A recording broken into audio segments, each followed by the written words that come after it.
Hello students, welcome back. So now in this session we'll be discussing the measures of spread or measures of dispersion. You'll get to know that with the help of measures of central tendency, that is mean, mode or median, we can only locate the central values. But these values don't help us in knowing the variability or the spread of variables in a distribution. So that is why we need measures of spread or measures of dispersion.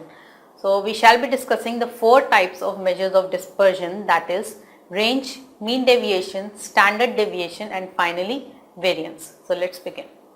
Okay, so now that we have discussed the measures of central tendency, that is we discussed mean, the concept of median and finally the concept of mode.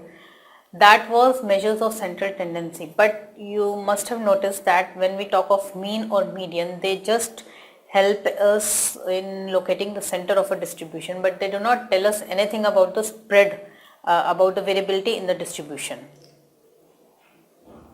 right? So they don't tell us anything about the spread of the distribution or the spread of data. So for that we need measures of spread or dispersion. So now we'll be discussing the measures of spread or dispersion, and the degree to which numerical data tend to spread about an average value is called the dispersion of the data.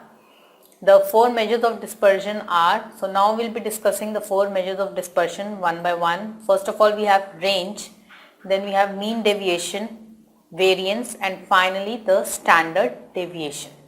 So we'll be discussing all these concepts one by one. First one is range. The range is the difference between the highest and lowest score in the distribution, and the coefficient of range is given by L minus S by L plus S, where L is the largest value and S is the smallest value. So if you are given a data, you just have to search the smallest and the largest value. So largest minus smallest by largest plus smallest gives you the coefficient of range, right? But now range is again, range as we are saying is a difference between the highest and lowest value. So that means it just depends or it just considers the extreme values of a data.